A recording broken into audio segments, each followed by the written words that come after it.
সব সময় তরকারি খেতে খেতে একটা একঘেয়েমি চলে আসে। মাঝে মাঝে ইচ্ছে হয় একটু আলাদা খেতে। আজকে আমি এমনই একটি রেসিপি নিয়ে এসেছি। নমস্কার, কেমন আছেন সবাই? আমি জলিস কিচেন অ্যান্ড স্ট্রিট ফুডে আপনাদেরকে স্বাগত জানাই। এই রেসিপিটা বানানোর জন্য আমি একটা ছোট্ট বেগুনকে টুকরো করে কেটে নিয়েছি, 3টে ভেন্ডি টুকরো করে কেটে নিয়েছি, আর একটু কুমড়ো কেটে নিয়েছি। এইগুলো খুব ভালো করে আমি জল দিয়ে ধুয়ে নিয়েছি। ভেন্ডিটা আমি আগে জল দিয়ে ধুয়েছি, তারপরে কেটেছি। তারপরে আমি একটু তেঁতুল জলে গুলে রেখে দিয়েছি। এখানে আমি হাফ কাপ মটর ডাল খুব ভালো করে জল দিয়ে ধুয়ে 3 ঘন্টার জন্য ভিজিয়ে রেখেছিলাম। 3 ঘন্টা পরে এটাকে আমি বেটে নিয়েছি। বাটার সময় আমি জলের ব্যবহার করিনি। এরপরে এই ডাল বাটার মধ্যে একটা কাঁচা লঙ্কা কুচিয়ে দিয়ে দিচ্ছি, আর হাফ চামচ গ্রেটেড আদা দিয়ে দিচ্ছি। তার সাথে অল্প হলুদ দিয়েছি, আর স্বাদ অনুসারে নুন দিয়ে দিয়েছি। দেবার পরে উপর থেকে আমি কালো জিরে দিয়ে দিয়েছি। কালো জিরে আমি হাফ চামচ থেকে একটু কমই দিয়েছি। দেবার পরে এই ডাল বাটাটাকে খুব ভালো করে ফেটিয়ে নিয়েছি। সব মশলা আর ডাল বাটাটা খুব ভালো করে ফেটিয়ে নিতে হবে। ডাল বাটাটা যখন ফেটাতে ফেটাতে দেখবেন কালার চেঞ্জ হয়ে গেছে, পুরো সাদা হয়ে গেছে, তখন বুঝবেন ডাল বাটাটা ফেটানো হয়ে গেছে। দেখুন এখানে ডালটা সাদা হয়ে গেছে। এখন আমি গ্যাস অন করে কড়াই চাপিয়ে দিচ্ছি। কড়াইয়ের মধ্যে আমি সর্ষের তেল নিয়ে নিয়েছি। সর্ষের তেলটা যখন গরম হয়ে গেছে, তখন আমি এক এক করে বড়াগুলো ছেড়ে দিচ্ছি। আমি চামচের সাহায্যে ছাড়ছি, আপনারা হাতের সাহায্য ছাড়তে পারেন। একটা জিনিস মনে রাখবেন, ডালটা যখন বাটবেন তখন খুব অল্প জলের ব্যবহার করবেন, আর ডালটা খুব ভালোভাবে ফেটাবেন, তাহলেই দেখবেন বড়াগুলো খুব ভালোভাবে ফুলছে। আর এখানে খাবার সোডার ব্যবহার একদম করবেন না। দেখুন এখানে আমি বড়াগুলো ভালোভাবে উল্টে পাল্টে লাল করে ভেজে নিয়েছি। এখন আমি বড়াগুলো কড়াই থেকে নামিয়ে নিচ্ছি। এইভাবেই আমি সব বড়াগুলো ভেজে নেব।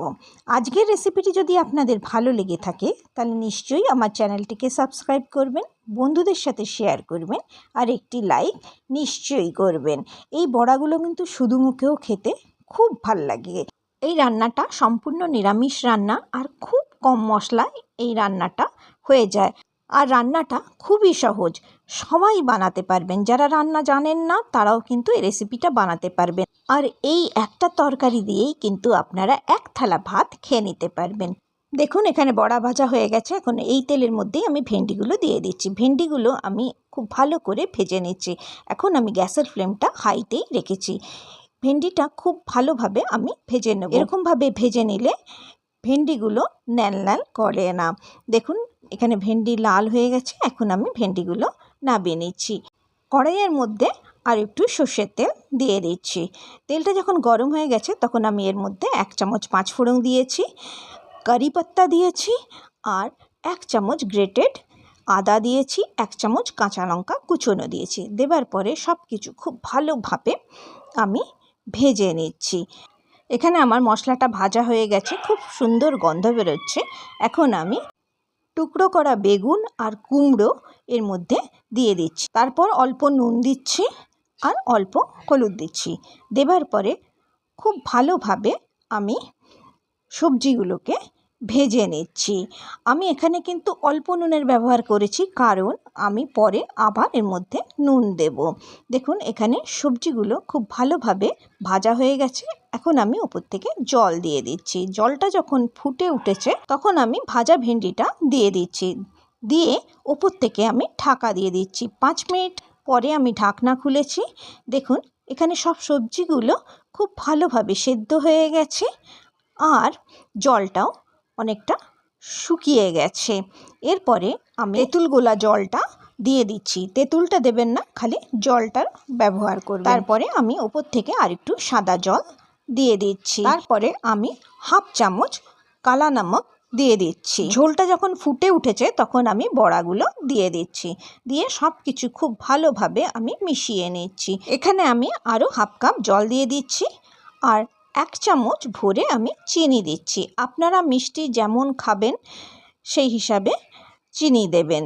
যদি বেশি টক খান তো অল্প চিনি দেবেন, যদি কম টক খান তো বেশি চিনি দেবেন। এরপরে ঝোলটা যখন ফুটে উঠবে ওপর থেকে আমি কারিয়া পাত্তাগুলো আবার দিয়ে দিচ্ছি, দিয়ে আমি গ্যাস বন্ধ করে দিচ্ছি। এই তরকারিতে ঝোলটা একটু বেশি রাখবেন, কারণ বড়াগুলো কিন্তু সব ঝোল টেনে নেবে। একবার এইভাবে সবজির টক ঘরে বানাবেন, তারপরে আমাকে কমেন্ট করে নিশ্চয়ই জানাবেন। দেখবেন ছোট থেকে বড় সবাইকার খেতে খুব ভালো লাগবে। আপনারা সবাই খুব ভালো থাকবেন, সুস্থ থাকবেন, সাবধানে থাকবেন।